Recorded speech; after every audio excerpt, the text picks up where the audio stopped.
Presidential campaigns are gearing up, with potential candidates testing the waters around the country more than a year and a half before voters have to make up their minds. Although the White House wannabes are the men and women everyone sees and remembers, there are some pretty powerful players behind the scenes that we rarely hear about. These sidekicks have been around through history, and we thought it would be fitting to give them a little recognition. We asked Gerald Podair, professor of history and American studies at Lawrence University in Appleton, Wisconsin, about some of the modern presidents and their sidekicks. Podair says that one of the most helpful of these unsung sidekicks worked for Franklin D. Roosevelt. His name was Lewis Howe. Theirs was one of those chance meetings that ended up changing history. Lewis Howe is a person who I assume is completely unknown today. But in the early 1900s, he was a newspaper man in Albany, and he happened to run into a young, rising politician from a very prominent social family named Franklin Roosevelt.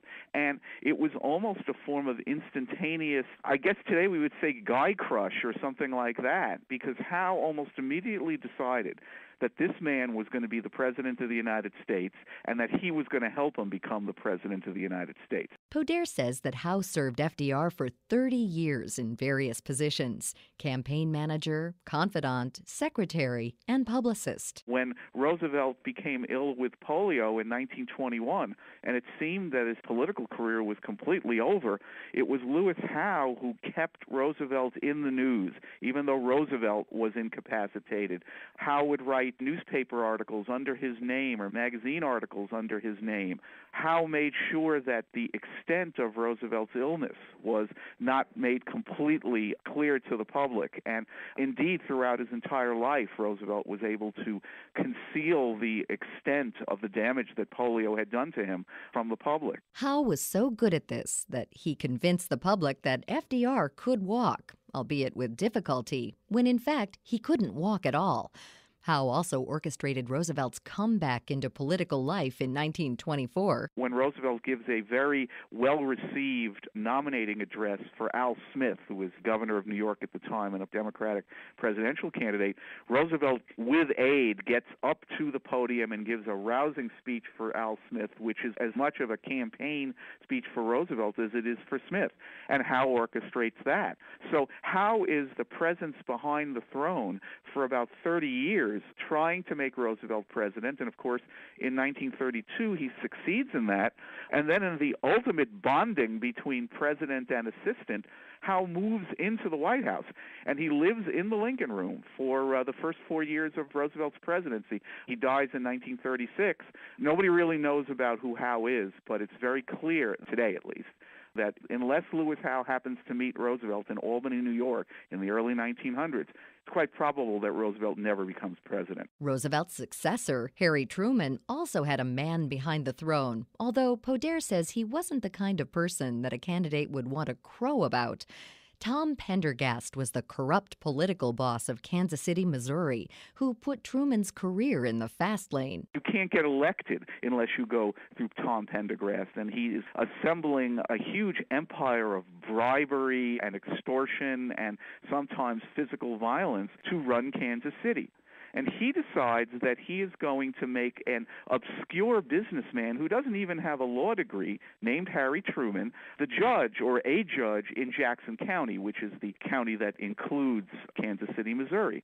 And that's exactly what he does. He basically elevates him to a judgeship, and there's something that he sees in Truman that perhaps a lot of other people didn't see. A basic honesty, which is ironic because Tom Pendergast is a corrupt machine boss.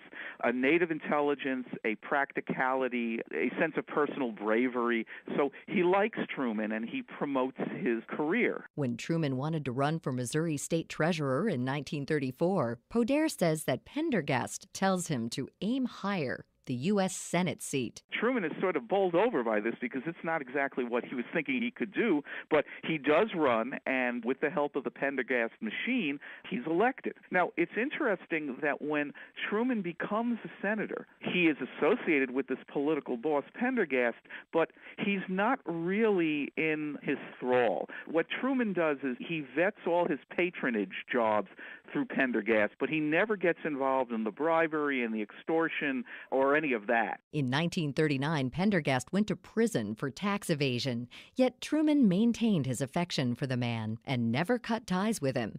In fact, Poder says that when Pendergast died in January 1945, Vice President Harry Truman was the only elected official to attend the funeral.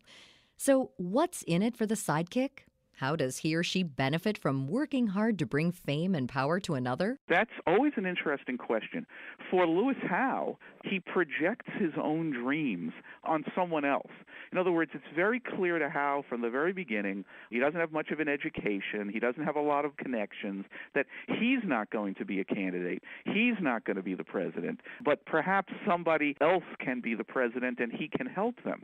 And sometimes that's a matter of somebody who is already in public life but knows that he can go no higher than where he is and decides that somebody else is going to make that step. And a good example of that is Senator Richard Russell. Russell was not some obscure background figure, but the very powerful Democratic senator from Georgia. He wanted to be president himself, but knew he'd never be elected because he was a staunch defender of segregation. Poder says that if Russell couldn't be elected president, then he'd put his effort and influence behind someone who could, a young junior senator from Texas named Lyndon B. Johnson. So he takes him under his wing, he teaches him everything that he knows about the way the Senate works, and he engineers Johnson being selected as the Senate Majority Leader, which obviously is a very, very important post, after Johnson is only in the Senate for one term. It just wasn't done. So thanks to Russell, Johnson jumped over all these other more senior senators and became the Senate Majority Leader and became very, very powerful in the Senate.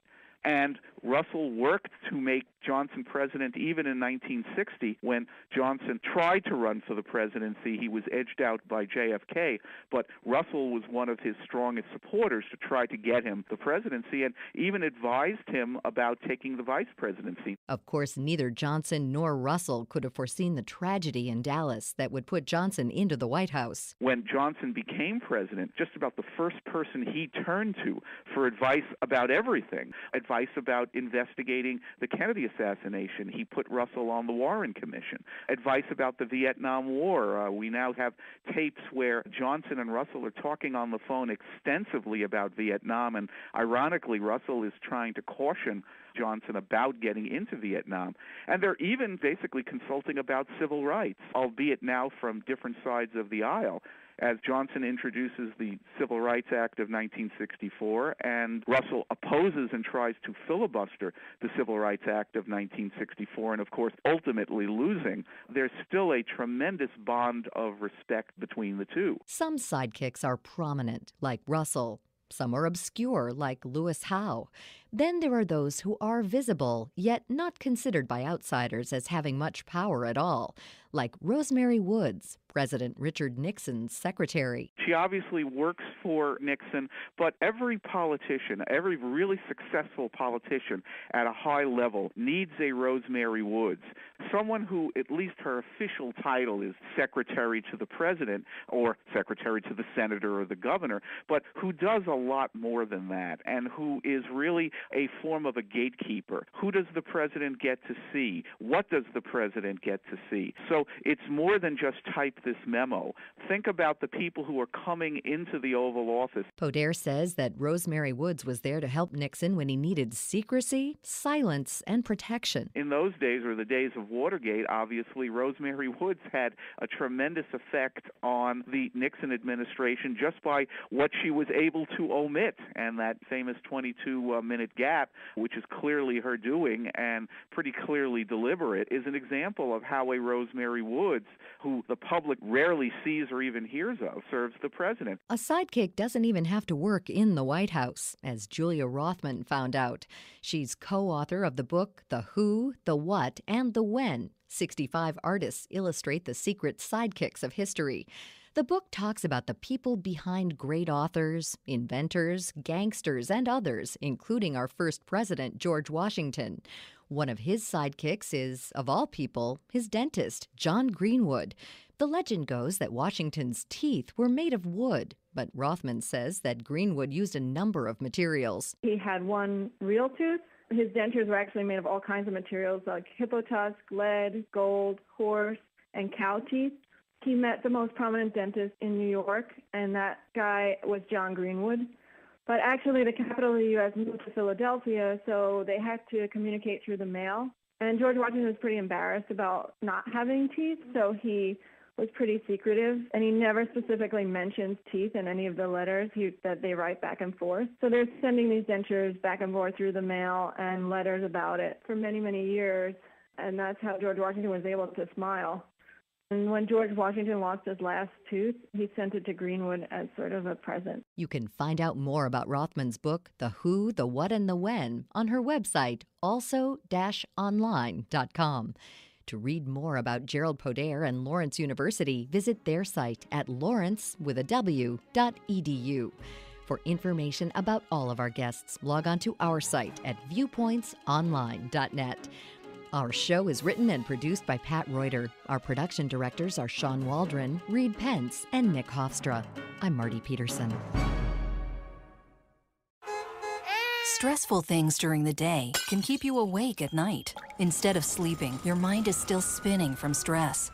Unisom is the help you need to fall asleep. Unisom sleep tabs are a clinically proven effective OTC sleep aid. You fall asleep 33% faster by easing into your natural sleep cycle. With Unisom, you wake refreshed and ready. Here's your morning traffic report. Unisom. A stressful day deserves a restful night. Use as directed. Active ingredient oxylamine succinate versus control in a clinical study.